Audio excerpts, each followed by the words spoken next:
والعاقبة للمتقين والصلاة والسلام على سيد المرسلين وخاتم النبيين محمد وآله وصحبه أجمعين. أما بعد فأعوذ بالله من الشيطان الرجيم. بسم الله الرحمن الرحيم.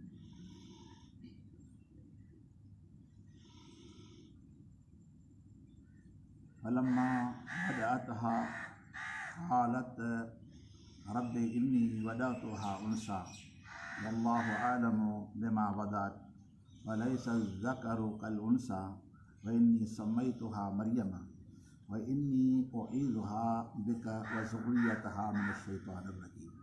صدق الله العظيم وصدق رسول النبي الكريم. जॾहिं बीबी हन्ना हज़रत बीबी मरियम रज़ी अल्लाह ताला अन्हा खे ॼणियाई, जंहिंजे लाइ नज़र बासियो हुई त मुंहिंजा मौला जेको मुंहिंजे पेट में आहे उनखे मां तुंहिंजे घर जी ख़िदमत जे वास्ते वक़फ़ कंदुसि। जॾहिं न्याणी ॼणियाई त उनखे थोरो अफ़सोस थी पियो इन ॻाल्हि जो त काश पुटु हुजे हा, छो जो मस्जिद जे अंदरि बैतुल मक़दस जे अंदरि जेके ख़िदमतगार हुआ अक्सर उहे मर्द हुआ, छोकिरा हुआ। उनमें उमूम जी जॻह आहे, हर कोई उन जॻह ते दाख़िल थिए थो, बल्कि इन इरादे सां न कंहिं त धीउ ॼणी आहे उन ते अफ़सोस कयाई त धीउ ॼणियमि, या अॼोके दौर में हीअं हूंदो आहे जो कंहिंजे घर में न्याणी ॼमी पए त पंहिंजे मुंहं खे ख़राबु करे ऐं उन जे मथां यानी नाराज़ थिए काश पुटु हुजे हा, पुटु ॼमे हा। इहो कुफ़ार जो तरीक़ो आहे, मुस्लमान जो तरीक़ो न आहे। लेकिन अल्लाह ताला जी ज़ाते बाबरकात औलाद अता फ़रमाए, चाहे मुज़क्कर हुजे चाहे मोनस हुजे, अल्लाह ताला जी ज़ाते बाबरकात जो शुक्र अदा करणु घुरिजे जो अल्लाह ताला जी ज़ाते बाबरकात इन नेमत सां असांखे नवाज़ियो आहे। हज़रत बीबी मरियम रज़ी अल्लाह ताला जे खे बैतुल मक़दस में खणी आई ऐं रब जी बारगाह में अर्ज़ु कई त मुंहिंजा रब करीम जेको मूं वाइदो कयो हुयो मां पंहिंजे वाइदे जे मथां क़ाइमु आहे। इहे मां पंहिंजी न्याणी वक़फ़ थी कयां तुंहिंजे बैतुल मक़दस घर जी ख़िदमत जे वास्ते। ऐं मरियम जी लुग़वी माना बि आहे ख़ादिमा, ख़ादिमा माना ख़िदमत कंदड़ खे मरियम चइबो आहे। उन्हनि जी ज़ुबान जो लफ़्ज़ हुयो, अरबी जो लफ़्ज़ न आहे। मरियम उन्हनि जी ज़ुबान जो लफ़्ज़ हुयो जंहिंजी माना आहे ख़ादिमा, यानी ख़िदमत कंदड़। फ़तक़ब्बलहा रब्बुहा बिक़बूल हसना।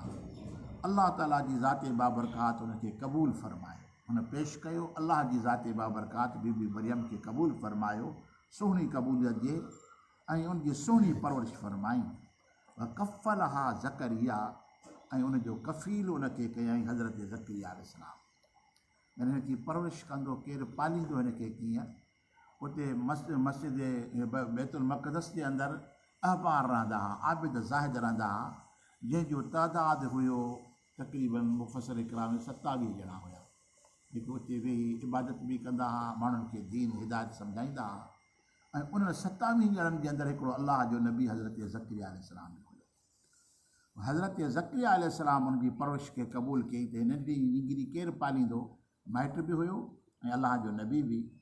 हज़रत ज़करिया अलैहिस्सलाम उनखे खयां ऐं अल्लाह ताला जी ज़ाते बाबरकात हज़रत ज़करिया अलैहिस्सलाम जे मथां इहा ज़िम्मेवारी फ़रमाई।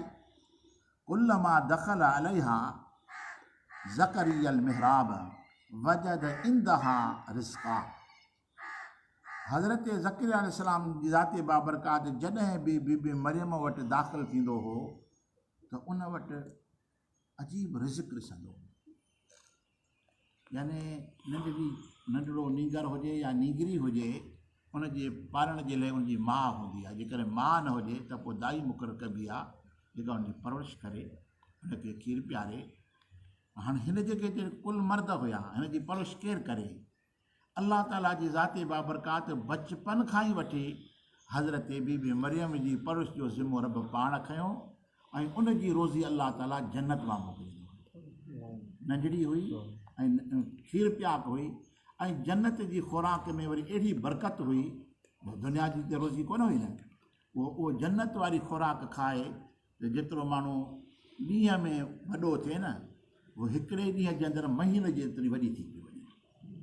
यानी हिकिड़े ॾींहं जे अंदरि उन महीने जेतिरी उमिरि हुनजी वञे, 2 ॾींहंनि जे अंदरि माना 2 महीननि जी थी वई, 3 ॾींहंनि जे अंदरि 3 महीननि जी थी वई, छो उन वटि रिज़्क़ जेको अचे पियो जन्नती रिज़्क़ अचे पियो। कुल्लमा दख़ल अलैहा ज़करियल मिहराब वजद इंदहा रिज़्क़ा।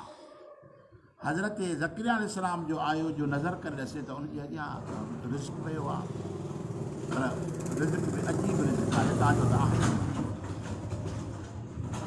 या ईअं बि लिखियो आहे मुफ़सिर किराम, हिकु दफ़े हज़रत ज़करिया अलैहिस्सलाम हिन खे छॾे हुजरे में हलियो वियो, छॾे जो हलियो वियो, साईं कंहिं तरफ़ ॾे निकिरी विया।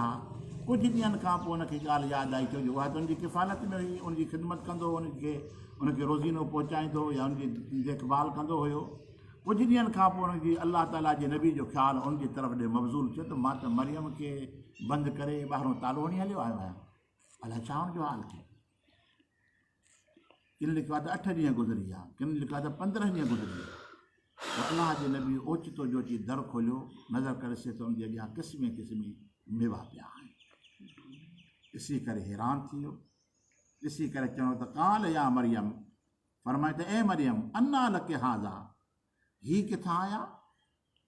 मां त दरवाज़ो बंदि करे मुकफ़ल करे हलियो वियो त ही किथां आया? कालत हुआ मिन इंदिल्लाह, चइते अलाह वटो आया आहिनि, मुंहिंजे रब मुंहिंजी मोकिलिया आहिनि। यानी इनखे चइबो आहे वहबी इनायत।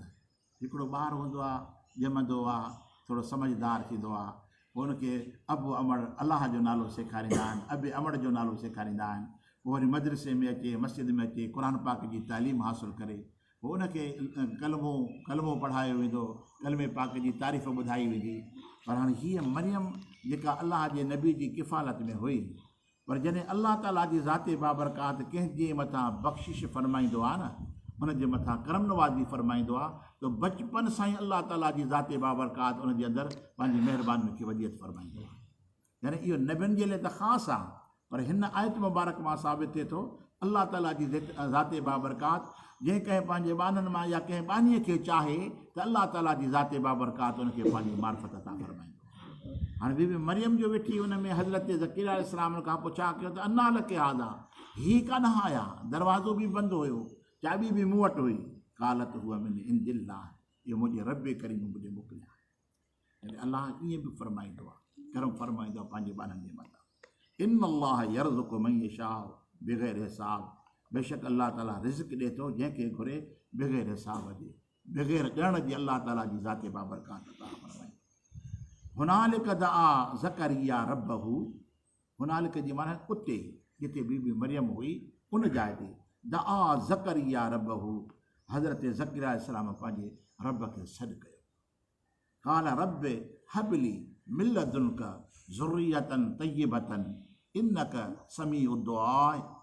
उते हथरा खणी अलाह जे नबी दुआ घुरी त मुंहिंजा रब करीम मूंखे बि पाण वटूं पाक औलाद अता फरमा, ऐं बेशक तो ॿुधंदड़ ऐं दुआनि खे क़बूल कंदड़ आहे। हज़रत ज़करिया अलैहिस्सलाम जी उमिरि मुबारक 100 खां मथे हुई, यानी कुराड़प वारे हदुनि में हुयो, ऐं उनजी घरवारी जेका हुई उहा बि वॾी उमिरि वारी हुई।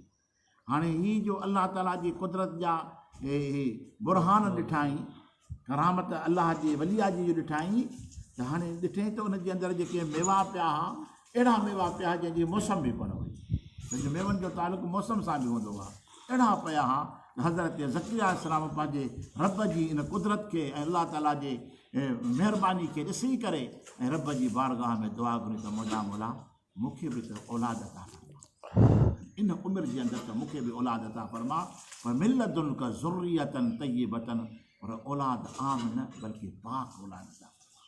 हज़रत इब्राहिम अलैहिस्सलाम बि दुआ घुरी त सालिह औलाद अता फरमा, पर यानी औलाद अलाह ताला खां घुरिजे, सिर्फ़ु औलाद न घुरिजे बल्कि औलाद सां गॾोगॾु कुझु इज़ाफ़ो बि कजे त मुंहिंजा मौला मूंखे फर्मा बरदार औलाद अता फरमा, सालिह औलाद अता फरमा। मूंखे औलाद यानी औलाद जे लाइ दुआ घुरणु पीउ माउ जे हक़ जी का दुआ आहे उहा वधीक बहितरु आहे।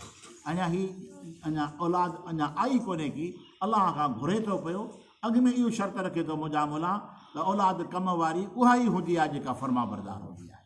सो मूंखे औलाद अता फरमा, पर नाकारा औलाद न हुजे।